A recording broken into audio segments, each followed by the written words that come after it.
and welcome back to another episode of the Azeem Digital Asks all-round digital marketing podcast. We are a few episodes into season 5 now, so I kind of feel like I've got back into the swing of things. But one of the things that I haven't done at the start of each recording, because I am a quilt, is remind you that you can also watch this on YouTube or Spotify video, as many of you do. So if you prefer video rather than audio, please do that. As always, please like, rate, share, and subscribe.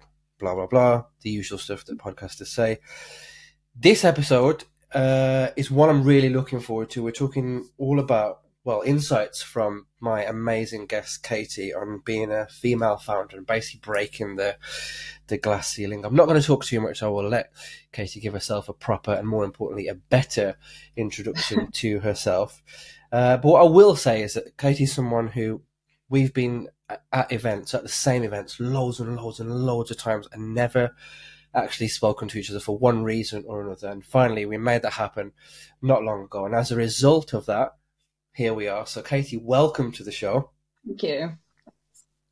I am very excited to have you on, and I'm sure that people have come here to watch and hear from you. So this is where I am quiet. For those of the audience who shamefully may not know who you are, would you mind giving yourself a better introduction?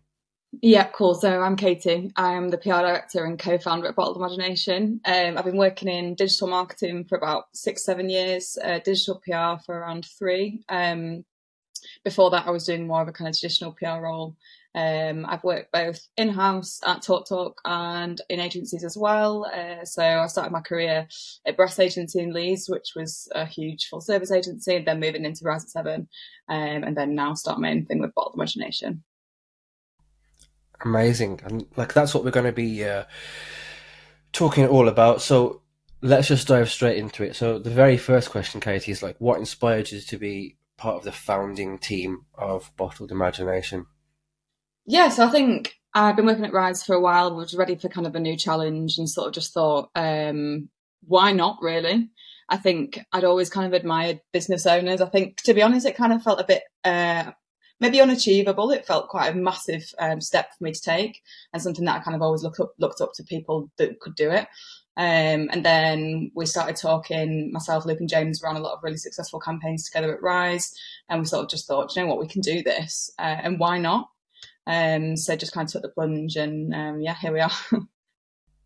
Amazing. And very recently you shared some stats, which I'll definitely put in the show notes, about how well the 3 of you are doing with the new business. So congratulations, and long may that success continue. Certainly for me, as I mentioned to you when we spoke, it's really good to see someone doing their own thing and making a success out of it. So I'm sure your co-founders will be listening. Keep up the good work, team. But yeah, look, I wanted to sort of dig into this a little bit more with you. So if you're thinking of back when you very first started, I'm sure not everything went smoothly. So if there was one thing that you could probably change about the entire process, what would you say that would be, and why? Yeah, probably. I think it's quite hard to pick one thing. I think there's been quite a lot of challenges, and we've learned a hell of a lot, so much on this journey. I can't believe, we've sort of been going for nearly a year now.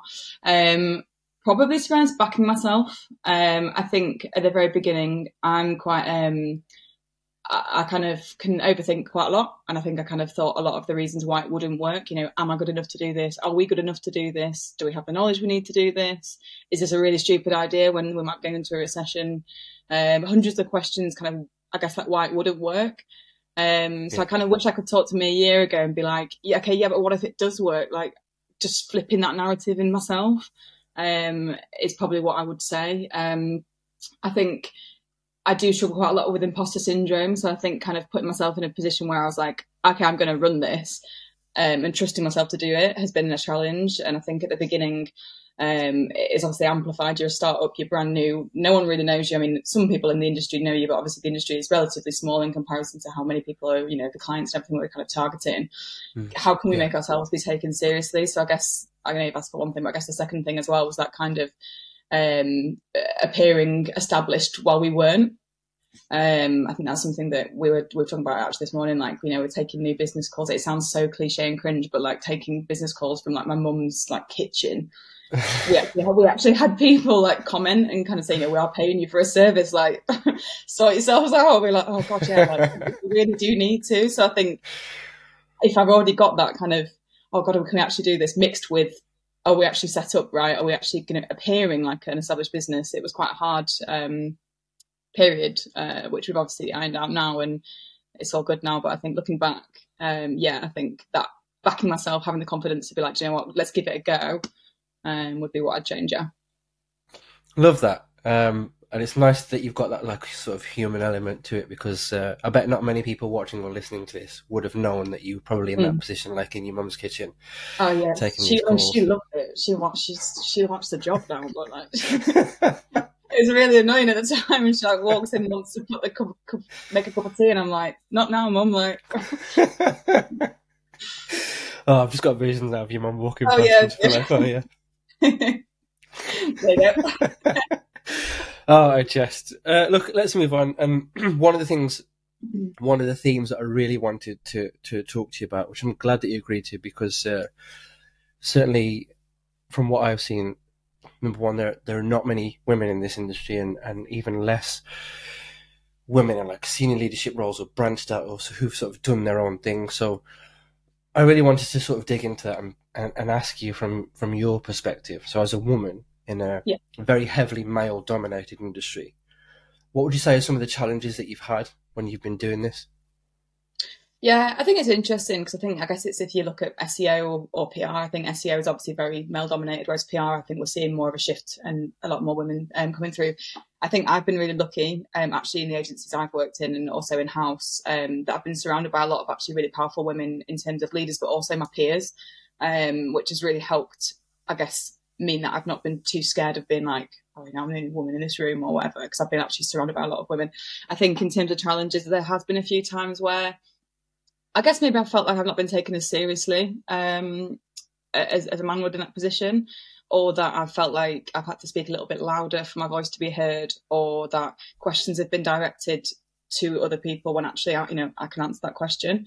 So I think it's been a challenge pushing myself into the front as a woman. But to be honest, I've not dealt with that many situations like that yet. I guess we'll see what happens going forward. But I think to be honest, it's actually been more in my personal life that it's been talked about, which is quite interesting. I think I can sort of think back to a moment where I was at like a family friends party thing, and this guy said to me, we were talking about work, and I was talking about what I wanted to do in my career and stuff. And he kind of was like, oh, well, you're a woman, you're never going to be a CEO. And I was kind of like, that is the first time I've, you obviously hear about people having these views, but he literally said it to my face, and I was like, oh, wow, okay, like, what?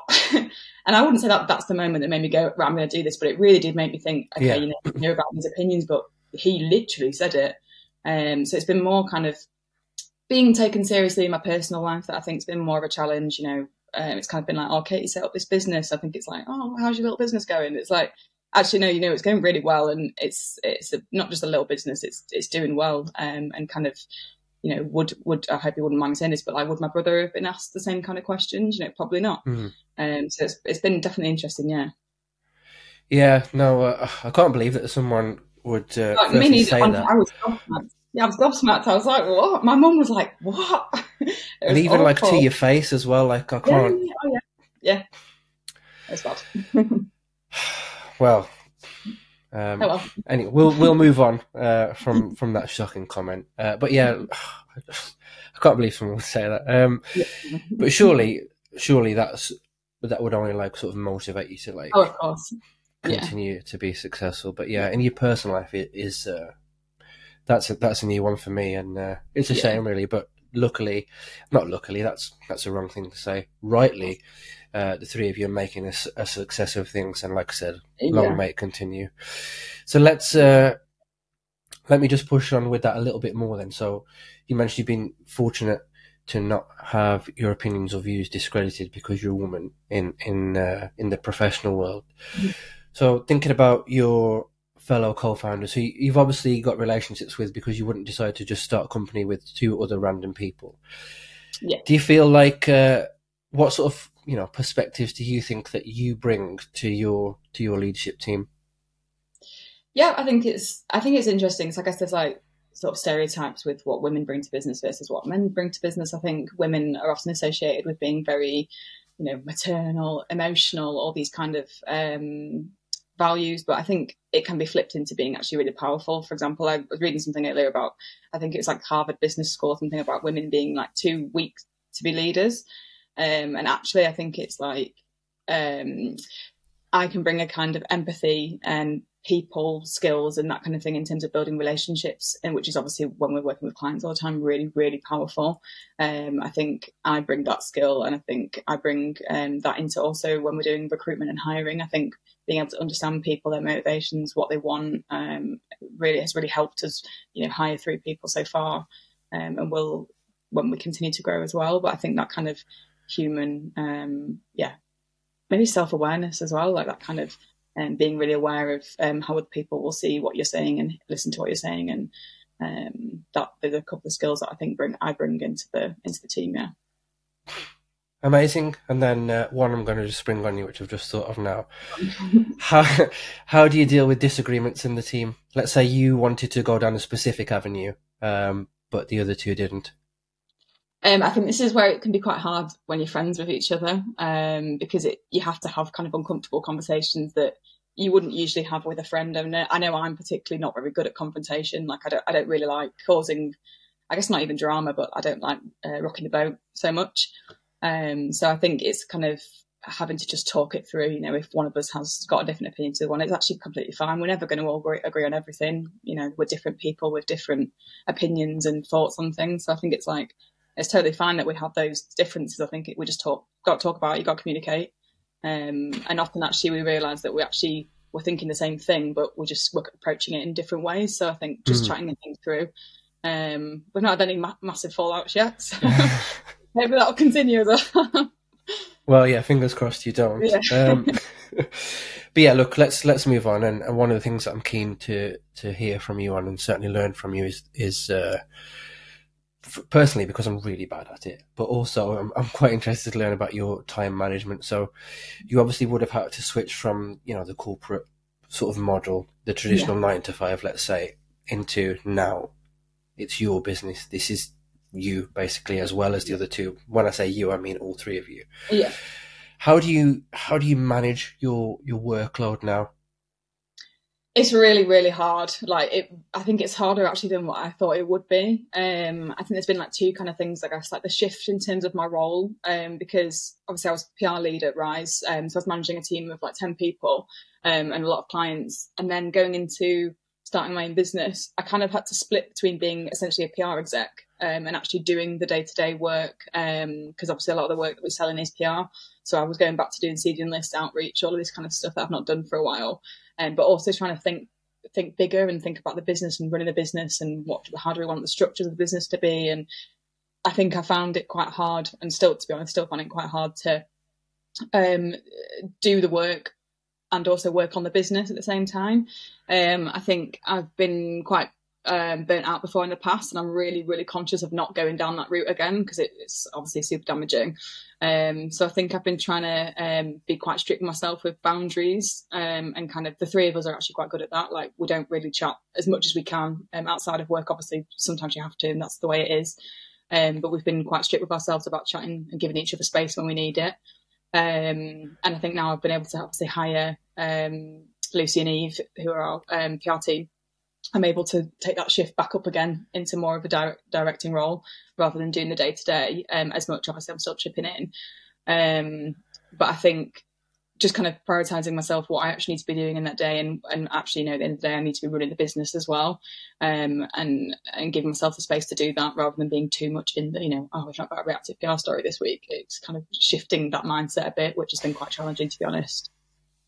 Yeah, I can imagine. So, just thinking back to the title of this episode, one of the things that I definitely wanted to pick your brains on as well is there might be women watching or listening to this episode who are kind of on the fence. For example, they might be in the corporate sort of 9 to 5 and have been toying with the idea of potentially, doing their own thing and flying the corporate nest, for example. is there any advice that you'd give them? What advice would you give to people in that position, certainly women in that position, who are kind of on the fence and are looking at people like yourself who have made a fantastic success of it? What would you say to them? I think just go for it, like just do it, because I think we spend so much time, like I said previously, like worrying about what could go wrong, what if, but like unless you do it, it sounds again so cringe, but like unless you do it, you don't know. And I think the worst thing is to look back maybe in 5 years and think I could have done that and could have been in this different place now, but I didn't because I was too scared. I think talk to other female founders. I think that's something that actually I need to do a lot more of, because, you know, like we said before, there isn't loads and loads of female founders. So I think picking people that you admire and you feel like you can learn from, talking to people, and just again backing yourself. I think just giving it a go. The absolute worst thing that can happen is you do it and it doesn't work, and you move on. You'll do something different, and not being too scared. But I think talking to people is probably the biggest thing I'd say. Yeah, definitely. And just going back to one of your answers earlier on, you mentioned that, you had that sort of imposter syndrome. And one of the things that I wanted to just follow up there was for yourself personally. Firstly, do you still experience it now at the same level that you did before? And secondly, how did you sort of beat that or overcome that, if you have? Yeah. I think it depends on the day and what I'm doing. Because I think I do still experience it, but probably less so than I did before. I think it's just about kind of rewiring the web and talking to myself. Like I have worked quite hard on it because I think it's something that is really prevalent. I think a lot of people do really struggle with it, and it can be quite it affects your day-to-day work if you let it get too bad. So I'd say I probably still do deal with it. I think it's reminding yourself about what you've achieved. I've literally written down what I've achieved so that if I'm having a minute where I'm like, oh God, I can't do this, I don't even know what is PR. I can look at actually what all the campaigns I've run, all the people that I've really impacted their careers and that kind of thing, and be like, oh, actually, I do know what I'm doing. Like, of course I do. And talking to other people again, I think it is really important too. I think so. Brill, love that. And we're talking a lot about obviously bottled imagination. So, and we are coming towards the end of the episode, but I couldn't not ask this question: what sets bottled imagination apart from others, and more importantly, how do you communicate that to clients or potential clients?